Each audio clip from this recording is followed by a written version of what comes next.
Épistaxis dans sa situation grave nécessitant une hospitalisation. Donc on va revoir un petit peu les prérequis pour cette pathologie. Donc c'est une urgence très fréquente.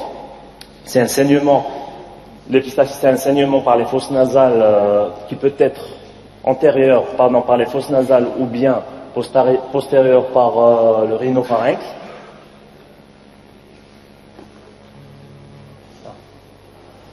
Donc, devant une épistaxis, devant un malade qui saigne, il faut suivre quelques étapes. Bien sûr, faire le diagnostic positif, qui reste assez aisé, assez facile. Différencier l'épistaxis, c'est-à-dire faire le diagnostic différentiel et voir si cette épistaxis est grave ou bénigne. Analyser notre cas et bien sûr agir. Toutes ces étapes doivent se faire en même temps et ne pas laisser une étape vraiment intervenir par rapport à l'autre. Donc pour la première étape différenciée, on a deux tableaux différents. On a l'épistaxis bénigne et l'épistaxis grave.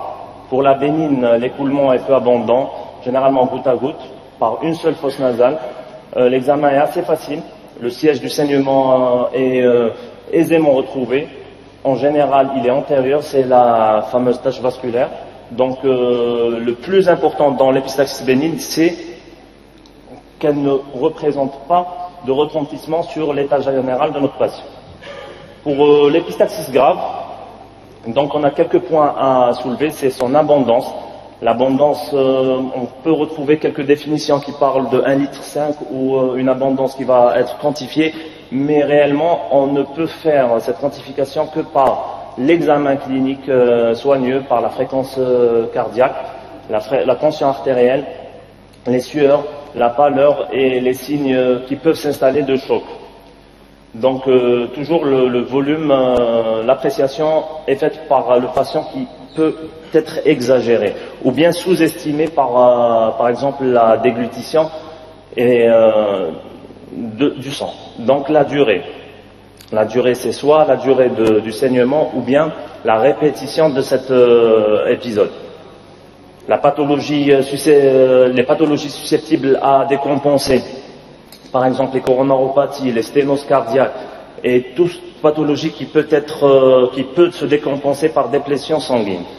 Et bien sûr la présence de troubles de la coagulation, soit par une hémopathie ou bien par la prise médicamenteuse, les antiagrégants et les antivitamines K.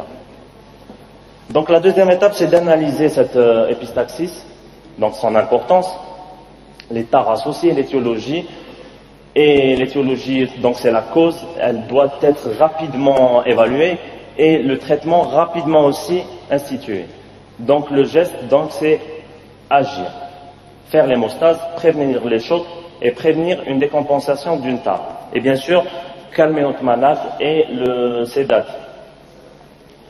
Donc notre conduite à tenir, c'est les mesures générales, l'interrogatoire rapide et précis, les antécédents de notre patient, le traitement en cours, la durée de l'épisode, les facteurs de risque hémorragique qui doivent être recherchés.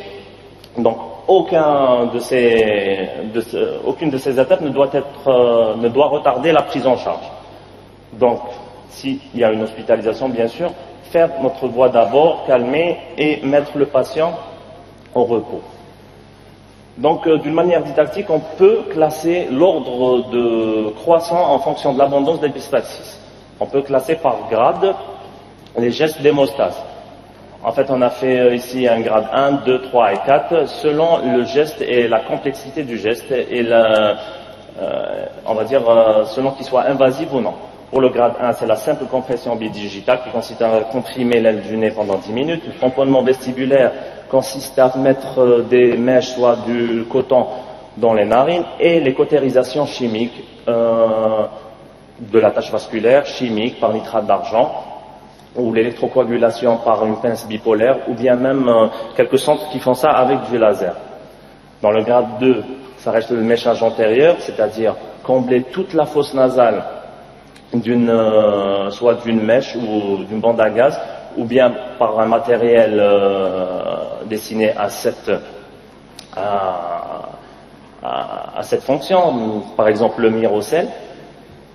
Et le grade 3, c'est le méchage, ça reste plus compliqué, qui nécessite ici une hospitalisation, c'est le méchage antéro-postérieur. Ici, soit par simple bande à gaz, qu'on confectionne d'une manière telle qu'il peut combler toute la fosse nasale et le cavum, ou bien par du matériel aussi destiné à cet usage, par exemple les sondes à double ballonnet. Et le grade 4, qui est la fin, c'est la coagulation par endoscopie. C'est aller vraiment vers l'artère responsable de la vascularisation des fosses nasales, qui est l'artère sphénopalatine, qui est originaire, qui est donnée par l'artère maxillaire qui vient du système carotidien externe. Donc pour cette ligature, il faut vraiment ligaturer au plus près de la muqueuse nasale. Donc on a l'artère sphénopalatine et ou la ligature de l'artère ethmoïdale si le saignement est originaire de système carotidien interne. Donc on a aussi l'angiographie d'embolisation, c'est de la radiologie interventionnelle. Donc ici quelques images qui peuvent illustrer les gestes à faire, donc la compression bidigitale. Le matériel utilisé, ça n'apparaît pas très bien, le matériel utilisé pour le méchage antérieur et le sonde à double ballonnet à la fin pour le méchage postérieur. Donc pour nos indications, pour l'épistaxis bénigne, ça reste le grade 1. Pour l'épistaxis plus grave, ça reste le grade 2, c'est-à-dire le tamponnement antérieur. Et si c'est insuffisant, ça reste le grade 4, le 3 et le 4, c'est-à-dire le méchage antéro-postérieur. Ici, et tout ce qui est coagulation et ligature des artères et l'angiographie, qui nécessite ici, à partir du grade 3, une hospitalisation. Donc pour les étiologies, on a les étiologies les causes locales et les causes générales. Les causes locales restent le plus souvent les traumatismes, les tumeurs bénignes ou malignes, les infections, les corps étrangers aussi, et les maladies plus spécifiques comme les maladies plus rares comme la maladie de Rondu-Osler, et les épistaxis idiopathiques qui restent les plus fréquentes chez le sujet jeune. Mais ici, dans toutes ces causes, c'est la tache vasculaire qui est la plus fréquente. Les causes générales, on retrouve les causes médicamenteuses, en premier lieu les anticoagulants, l'aspirine, tout ce qui est AINS aussi, les maladies hématologiques et l'hypertension artérielle bien sûr qui reste aussi très fréquente, les causes endocrinologiques, les grossesses et la puberté, et les causes infectieuses sont lésions locales qui sont les typhoïdes, typhus, la grippe et la scarlatine par congestion des muqueuses. Donc pour l'hospitalisation, on pratique généralement notre hospitalisation avec une voie veineuse, un groupage, un bilan standard avec une crasse sanguine.